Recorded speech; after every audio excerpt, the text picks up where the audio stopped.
Welcome to Zen G Kids. Ramu काका की सबक। नदी किनारे एक गांव हुआ करता था। उस गांव का नाम था सुंदरबन। सुंदरबन में ज्यादा घर नहीं थे। सब एक दूसरे को पहचानते थे। गांव के लोग भी आपस में बहुत अच्छे थे। वे एक दूसरे की मदद करते थे। हर त्योहार मिलकर मनाते थे और गांव को साफ सुथरा रखते थे। गांव की शान थी उसकी सुंदर नदी, जिसमें तरह तरह के कमल के फूल खिले रहते थे। पंछी और जानवर वहां पानी पीने आते थे। जो भी सुंदरबन आता तो उसकी तारीफ किए बिना नहीं रह पाता था। एक दिन सुंदरबन में दिन की शुरुआत हमेशा की तरह शांत और सुंदर थी। मीरा, गांव की सबसे मेहनती महिला, सुबह नदी से पानी भरने पहुंची। उसने देखा कि नदी का पानी सामान्य से अधिक मटमैला और बुरा गंध वाला है। वो चौंक गई। यह उनकी जीवनदायिनी नदी थी, हमेशा इतनी साफ रहती थी।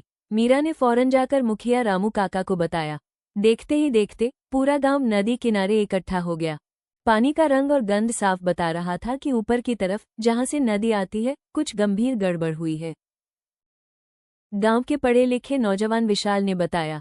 काका, मुझे लगता है ये कचरा या कोई केमिकल है। शहर की तरफ एक नई फैक्ट्री बनी है, जो हमसे बस 10 किलोमीटर ऊपर है। शायद उनका वेस्ट नदी में आ रहा है। अगले दिन रामू काका और गांव के कुछ प्रतिष्ठित लोग उस फैक्ट्री के मालिक से बात करने गए। मालिक ने बताया कि उन्होंने ये बंद पड़ी फैक्ट्री खरीद ली है और अब वे इसे पूरी क्षमता से चलाएंगे। रामू काका ने विनम्र ढंग से उन्हें नदी की पवित्रता और गांव के जीवन पर इसके प्रभाव के बारे में समझाया। मगर मालिक ने उनकी बात अनसुनी कर दी और किसी भी तरह का बदलाव करने से साफ इनकार कर दिया। दुखी होकर सब लोग वापस गांव आ गए। रामू काका और युवा विशाल ने आपस में मिलकर एक योजना बनाई। उन्होंने गांव के कुछ बेहतरीन मछुआरों को बुलाया और उनसे कहा कि वे नदी के एकदम किनारे, ठीक वहीं जहां से फैक्ट्री का गंदा पानी नाले के जरिए नदी में गिरता है, अपना मछली पकड़ने का जाल डालें। फैक्ट्री मालिक हमेशा की तरह अपनी महंगी कार में फैक्ट्री से जा रहे थे। उन्होंने देखा कि उनकी फैक्ट्री के मुख्य गेट के ठीक बाहर, नाले के मुहाने पर, गांव के कुछ लोग बैठे हैं। वो नीचे उतरे और गुस्से से पूछा, अरे, तुम लोग रोज रोज यहाँ क्या कर रहे हो? यह मेरी फैक्ट्री की जमीन है। गांव के लोग शांत थे। रामू काका ने मालिक की तरफ देखा और मुस्कुराकर कहा, मालिक, हम कहाँ बैठे हैं? हम तो अपनी नदी किनारे बैठे हैं और आज हम खास मछलियां पकड़ रहे हैं।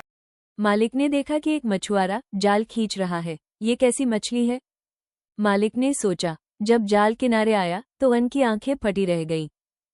जाल में कोई मछली नहीं थी, बल्कि टूटे हुए प्लास्टिक के डिब्बे, रंगीन रसायन से भीगे हुए कपड़े के टुकड़े और अजीब से बदबूदार झाग भरे थे। मालिक, रामू काका ने कहा, ये मछली फैक्ट्री की कमाई है। आपकी फैक्ट्री रोज यही गंदी मछली नदी में डाल रही है। हमने सोचा, जब तक आप अपने कचरे को साफ करने का रास्ता नहीं ढूंढते, तब तक हम ये कचरा मछली यहीं से निकालकर रोज आपके गेट के सामने रख दिया करेंगे। इससे हमारी नदी भी थोड़ी साफ रहेगी और आपको भी याद रहेगा कि आपकी फैक्ट्री यहाँ क्या काम कर रही है। रामू काका के संकल्प को देखकर मालिक को पश्चाताप हुआ। उन्होंने महसूस किया कि वो प्रकृति को बर्बाद कर रहे थे। वो रामू काका के पास आए और कहा, काका, आपने मुझे एक बड़ा सबक सिखाया। मैंने सोचा था कि पैसा सब कुछ है, पर आपने मुझे दिखाया कि साफ पानी और साफ नीयत ज्यादा जरूरी है। उन्होंने वादा किया कि वो अपनी फैक्ट्री में तुरंत आधुनिक वाटर ट्रीटमेंट प्लांट लगवाएंगे। अगले दिन फैक्ट्री के गेट पर गंदा वेस्ट शहर के बाहर सही जगह पर ले जाने के लिए एक ट्रक खड़ा था। सुंदरबन के लोग बहुत खुश हुए। उन्होंने अपनी सादगी और एकता से न केवल अपनी प्यारी नदी को बचाया, बल्कि एक बड़े उद्योगपति का दिल भी जीत लिया। कुछ दिनों में ही नदी वापस सुंदर और साफ हो गई। लाइक, शेयर, सब्सक्राइब जरूर करें।